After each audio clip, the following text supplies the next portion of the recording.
All right, everyone, we're back in the shop, and I thought I would shoot another video. We're going to install the air oil separator. I have an air oil separator from Killer Bee. But before we get into that, I want to talk a little bit about the turbo inlet, because the turbo inlet kind of plays a role in this whole process.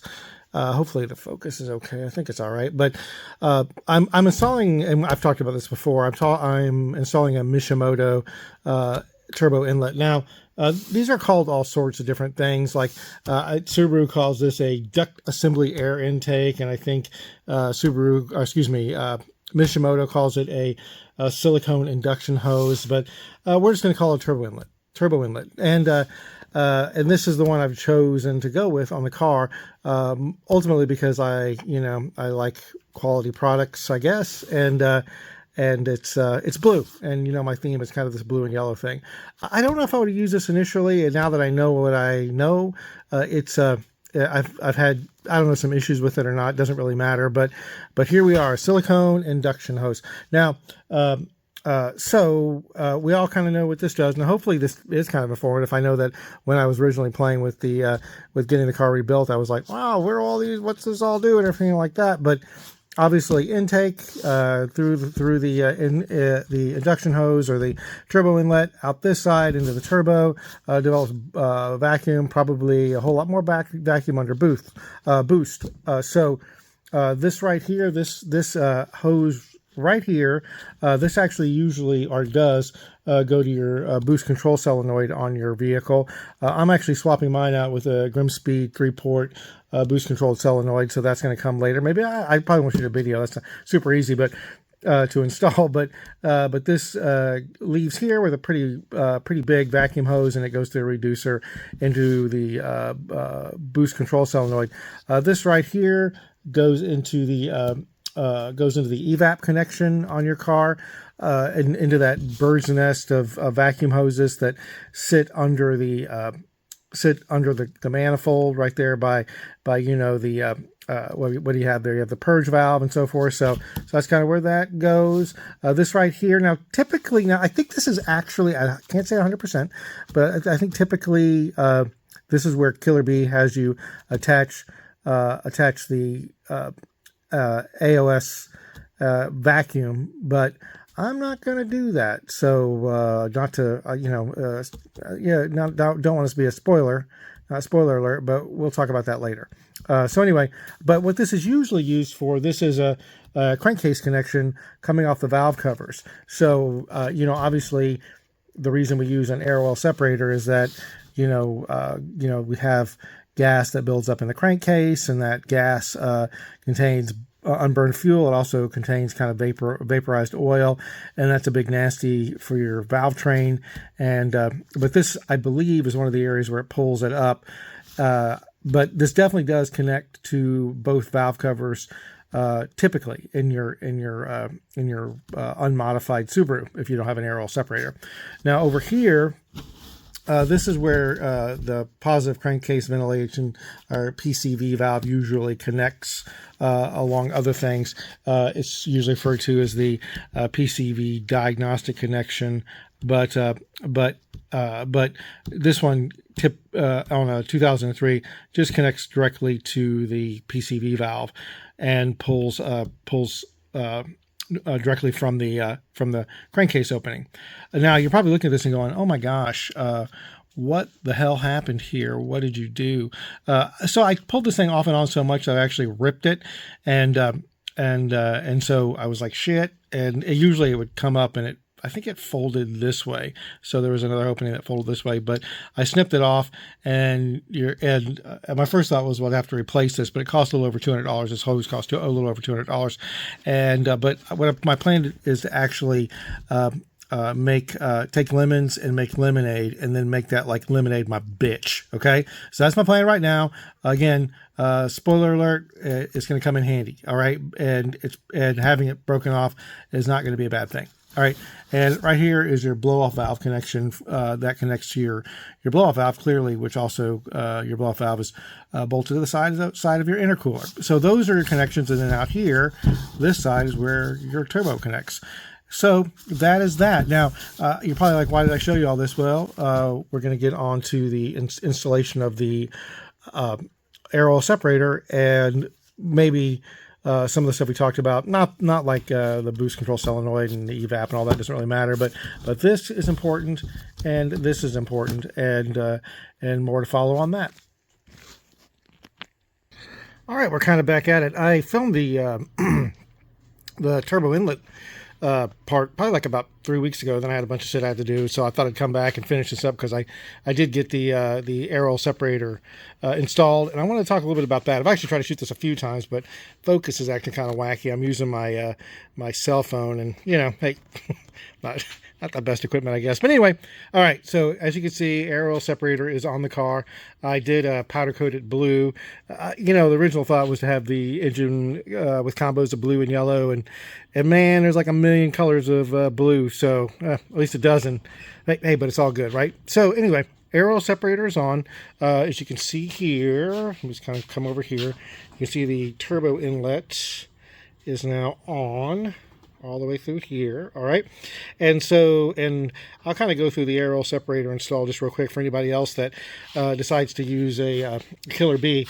Okay, first off, well, let's do this. First, let's talk a little bit about the vacuum. So here was the vacuum hose here, okay, and I actually ran it down through here and installed it using an AN fitting here. Now this is normally where the PCV pulls into the inlet, but that's again on a stock car, so I don't know if that would have been blocked off or not. But Killer B, I think, would normally have you install the vacuum here, right up under there, and let me see if I can get a good picture. Well, it's hard to get a good picture of it, but it's right down here, okay. And I just blocked that off with a PEC fitting I picked up at Home Depot. Brass, looks pretty sweet if you ever had an opportunity to look at it. All right, so there you go. That's the install. So just so we're clear on all this, you have the vacuum line for the air oil separator.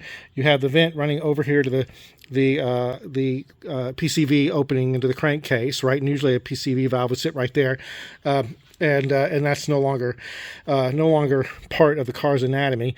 It actually now you have where the PCV pulls into the manifold directly into the throttle body, and now it's blocked off. And like I said, I'm using the front port the rear port on the turbo inlet as a vacuum port. So for those that are just kind of, you know, what the heck is an air oil separator, and most, if you're watching this, you probably already know, but and I think I might have talked about this in another video, but you know, an air oil separator, you know, you have normal blow-by around the pistons, and that blow-by contains gas, or, you know, fuel, actual fuel. So, you know, let's just call it fuel, so that way we don't get too confused here. So it's got fuel in it, but because this is a horizontal engine, and this the way it's designed, you get a little bit of oil in that blow-by, right? And that oil also vaporizes, and it gets pulled up through the PCV valve, and that gets burned by the engine. That oil does, and that oil can do things like foul your valves, and it can abbreviate or limit the life of your engine, especially the exhaust valves, from what I understand. So what an air oil separator does is separate the burnable fuel that's in that vapor from the oil that's in that vapor, condenses that oil, and then puts it back into the engine. Okay, so that's what your air oil separator does. Very handy, I guess. And there's all different ones that you can buy for Subarus and whatnot. So this one, I decided to go with the Killer B because I like the way it looked, and again, I did powder coat it, so that's my own deal. You know, I'm a little over powder coating right now, so I'm gonna get this thing running. But so just so you know, the way this usually works is or the way it's supposed to work, this actually goes down to that crankcase opening where the PCV usually sits, PCV valve usually sits, and it comes up through here, and it's pulling that vapor up into the air oil separator. Now, you also have two lines over here, and both of these lines, okay, connect to openings on the valve covers. And I don't really want to get into it too much because I have to move stuff out of the way. But take my word for it, on all Subarus, there's openings, or at least on a 2003 or on a 205. There's going to be a there's going to be openings at the valve covers, right? And that also vents the engine, so that pulls through here too, okay? And then this vacuum, now understand this vacuum is pulling vacuum on this canister, so the vapor that contains fuel will get pulled back down into there. Also, it'll pull vacuum on the can, right? So it's pulling vacuum on the can. So I guess it's kind of serving two purposes, I believe. One, it's pulling the unburned fuel back into the turbo inlet, so it'll go back in the engine and get burned. And also, it's pulling vacuum to help bring your vapor up through the PCV openings in the valve covers. Okay, so anyway, so it moves down through the can. If you open this up, you can see that it's kind of meant to kind of make a little bit of a venturi in there or something like that, and allow the oil to recondense, and it drops back down into this hose down here. Okay, now I did watch there was a video about this particular air oil separator on YouTube, YouTube channel called Flatirons Tuning. If you don't watch it, you should. They do lots of great work, but they talk a little bit about this. The most important thing about this hose, okay, is that it is a downward slope back into the engine. Otherwise, this just turns into a catch can, and it's not really much of an air oil separator, so you just have to empty the oil out of it. I tried to get as much of an angle, and I'm probably going to zip tie some things down, but it's probably just barely an angle going back down in the engine. But you really can't, mount the air oil separator any higher. And you really, and again, Flatirons Tuning, man, I wish I would have watched one of their videos before I even got into this. But they actually make a connector that connects to where the turbo, the turbo oil return.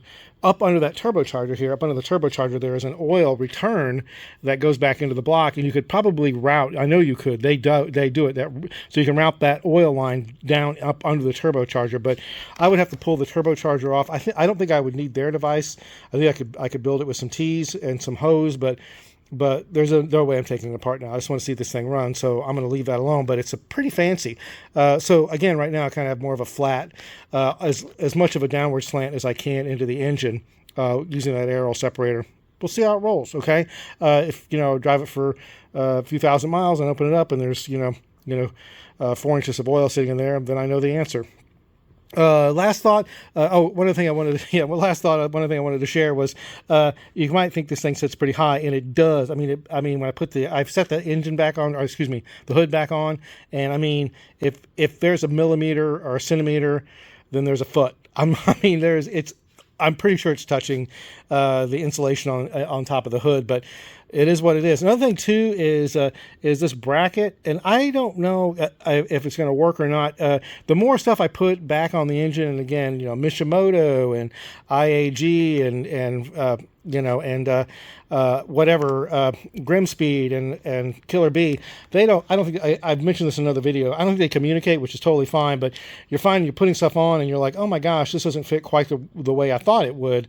And you're like, oh, well, again, it just is the way it is. But this bracket originally had the air oil separator sitting back about 2 inches, okay?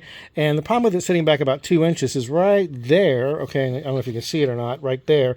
That's the cruise module, okay? And if you set it back, you have to remove the cruise control. Now, I will tell you, I looked at I think it was the IAG air oil separator, which I thought was a pretty fine looking air oil separator, but that one pretty much just straight up says you have to remove the cruise control. And I still want to use this car to get groceries, so, and whatnot, so I kind of wanted to maintain the cruise control if all possible. So I actually took that bracket off, and I bent it hammered it out, and redesigned it so it actually sits the air oil separator about 3 inches further. And as you can see now, the cruise control here, this is just obviously the cable for the cruise control. This says cable cruise control, not fly-by-wire, and it's fine. You know what I mean? We'll see if it works or not. We're going to find out the hard way. I don't know if this thing's going to run. So hey, we'll see how it goes. So that's what I did. I moved it that way. And also over here, I did go ahead and mount the, I kept saying in the last video, blow-off valve. I'm not installing a blow-off valve. I'm installing a bypass valve. I'm not a huge fan of blow-off valves, to be honest with you. I'm sure they sound cool for probably about 3 minutes, and then you're probably sick of them. And there's some discussion online about they may do more harm than you need them to. So I'm actually going to get I got it over here. I got a Grimspeed bypass valve in this thing. So that's what I'm going to install rather than the stock one. So we'll see how that rolls. Anyway, that is where we are today. I'll probably put all this video together and maybe post it. We're getting really close, people. This thing should run, I don't know. Oh yeah, did I already say this? Set the ride height today. I decided I didn't really feel like playing with the engine today, so I set the ride height using the struts. So there you go. I think it looks pretty cool. I may have already said that, but you know what? And there's my cardboard list, and a lot of stuff's getting checked off. All right, that's all I got. Hope everybody has a great day. More videos to come soon.